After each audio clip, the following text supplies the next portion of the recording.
Yeah, so you mentioned Texas, Alabama.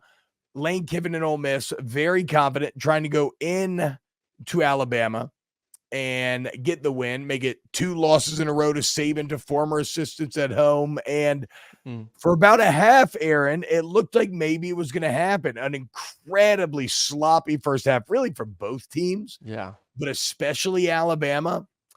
And but a 7-6 halftime score ends up 24-10. Ole Miss couldn't get anything going in that second half, dude. Well, it is a great Alabama defense. I don't know why we're so surprised. Like, this is a quality Alabama defense, and for Ole Miss, they were coming in somewhat one-dimensional because Judkins is not healthy. Like, he's looked like a shell of himself from what he was able to accomplish last year. Like, coming into the game, 3.3 yards per carry. This game, just over 4 yards per carry, which is well under what he was doing last year. So, like, if we knew that Ole Miss was only going to rush for 56 yards, there's no chance they were going to win that football game. And then this was my concern heading into it. Ole Miss is not shown on tape this season that they're a physical team at the line of scrimmage on either side of the football. On the either side. You can't walk into Tuscaloosa and get bullied. Why did Texas win the football game? Because Texas was the aggressor. They dominated in the trenches. They won on the defensive line. They won the offensive line. And that's the key. I mean, that's what Michigan's done to Ohio State. Like, they played big boy football. You can't come tippy-toeing into Alabama. You just can't do it because they are talented. They are deep. They're strong at the interior, and they pushed you around. And then when push comes to shove in the third and fourth quarter, that's when they start to really run away with it. I still think Ole Miss is a good football team. It's just if you like, I view Ole Miss, you look at their schedule, I still think they're an 8-win, possibly 9-win football team because there's very few teams that can play with the physicality that Alabama wants to and can possibly play with. Alabama's biggest issue is just taking care of the football with the quarterback situation. Jalen had a horrendous interception. Other than that, they dumbed down the playbook for him, made it really easy, ran the ball a lot more with him. McClellan played a great game as well. So every game. This is the type of offense, I said in last night's show too, with Brumley, and I'll reiterate it with you, for Ohio State and for Alabama, these are the type of games that you're going to have to get used to more of this year. It's not sexy. It's not 40-20. It's not 50-14. You're going to win more games this year for Ohio State and Alabama that are going to be 27-14, 24-10. Yeah. And there's nothing wrong with that. Like you said before, a win's a win, man. Yeah, no, I mean, look, this, yes, exactly. Like, unlike, again, Georgia, who has no perspective, like, this is an Alabama team that is not good enough to be upset with, oh, we didn't beat this team by enough. We didn't beat this team. No, like, they don't have that luxury this year, which is rare for them. They're not used to being there, but that's the reality. So a 24-10 lead win is, I mean, I don't know, bro. It actually ends up being fucking dominant. I mean, it was a battle of good on good when you talk about Ole Miss offense versus Alabama's defense, and bad on bad when you talk about Alabama's offense against Ole Miss's defense. And, well, Alabama's good was a little better than Ole Miss's, and their bad was as well. And that ends up being the story. I mean, that second half, it kind of felt like by that fourth quarter that Ole Miss had just given up. Like, the offense just knew that they weren't going to be able to move the ball, and they just seemed like they had the feeling of a team that was just resigned to their fate. And I don't know. I mean, it was from even like Lane Kiffin's body language. And I know that's just a bit of Lane, right? He kind of wears his heart on his sleeve when it comes to how the flow of the game is going. But I really do feel like his body language, the team's body language in that fourth, again, was a team that was just resigned to accept that, that's over. You know, like, there's 5 minutes of like, get it, you're down 14, you're kind of moving the ball, but you're going so slow. You're just kind of walking around. It was sad to see. I think their expectations were that we were going to come in there, create some turnovers, get some short fields, hit some explosive plays down the field, get Judkins healthy, and kind of create like a 14-point lead. Like, I think their mind was like, Alabama can't win a shootout. We feel like we can. And all of a sudden, when you look up, it's only 7-6, and Alabama's still in it, and they haven't played a really good first half. I think you start to question yourself like, damn, like we can't win low scoring football games. Like Alabama, once again, Alabama can win those type of games. Ole Miss wants to win games in the 30s and 40s. Like they're a shootout team. They're Yeah. not comfortable playing those type of ball games. And I think No. that's where you start to see the defeat of like we're not creating explosive plays.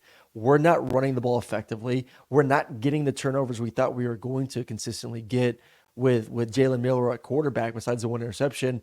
Like nothing is going to what we thought it would go to when it comes to the plan. Yeah, and you know this. When you're a part of a team and what you think you do really well is going horribly, the psychological effect that it can have on you is just incredibly deflating, right? Because you're like, oh wait, I thought this was our identity, this is who we're supposed to be, and you can't even do that. I mean, bro, you can speak to this, Aaron. How do you think Jackson Dart is feeling today, Ugh. like physically? Because he got hit a lot yesterday. Dude, got crushed. I mean, I felt like Dallas Turner was in the backfield on every critical play in the second half. I mean, all over him. And plus, I mean, through the Yeah, they first part run of the him. season, like he's been the runner. I mean, Judkins had 13 carries, Jackson Dart had 12. Jackson Dart Yeah. is their leading rusher right now when it comes to carries. I mean, it's you couple that with getting hit in the pocket every time he's throwing the football as well. I still think he's an excellent quarterback. I still think this offense is pretty banged up. Like Jackson is still not healthy. They have some receivers that aren't back yet for this team. Like this will be the worst, in my opinion, that Ole Miss plays this season. And they got a big opportunity next week. Like your LSU Tigers, I don't know if we're gonna hit on them or not today, but LSU gave up a ton of yards to an Arkansas team that we didn't sure if they had receivers that could win at all on the outside. Yeah. And they went up and down the field. And if Arkansas can do that in Baton Rouge, Ole Miss should be kind of look at this as like, hey man, this may be a get right game for us to kind of get the offense going again, get healthy, and see if Judkins can eclipse 100 yards. No, look, football is a game of matchups, right? And Yes. and fight styles. Like in boxing, what do they always say? Like styles make fights. Yep. Alabama is a bad matchup for Ole Miss. Yep. LSU is not. So if you're an Ole Miss fan, you should be, like Aaron's talking about, you should be looking forward to next week because you're going to be able to score. Like, I don't think LSU's going to be able to stop Ole Miss consistently. That thing's probably going to have to turn into a shootout.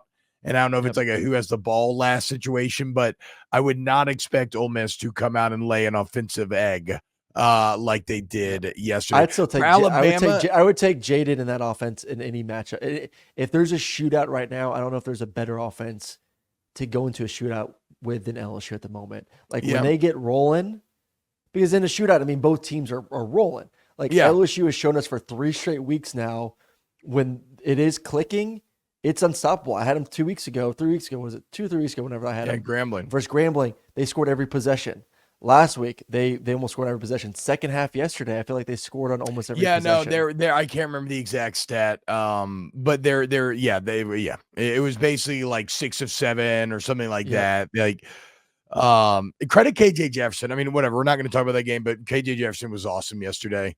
He was the fly in the ointment for LSU. Second half for LSU, touchdown, field goal. Yeah, there you go, to win the game. And a touchdown before halftime too. Before and a half. field goal. Yeah. That's a scary offense when they get going. I love their offense. That's gonna be, good. That's gonna be like you said, that's gonna be an offensive. But the question becomes, Ole Miss it was a bad matchup for Ole Miss going against Alabama. Will it be a bad matchup for LSU when they go to Alabama? That's what I'm saying. Like, style make fights. Like, it's going to be much closer. I don't think that. I think it's a much more favorable matchup for Ole Miss. Does this change? Last thing, and no. I'm not talking about Ole Miss and LSU. I'm talking about LSU and Alabama. Oh, Is sorry. that a bad matchup? I said it was a bad matchup for Ole Miss and Alabama. It played out. Based on what we've seen from LSU, it's going to be interesting to see if that's also going to be a bad matchup for LSU going into Tuscaloosa later this season. I would say that LSU's offensive line gives them much more of a chance than because Ole Miss looked hapless because they couldn't do anything on the line. But again, LSU's defense does look susceptible to Jalen Milroe maybe just kind of adding numbers and kind of overwhelming. Okay, last thing here.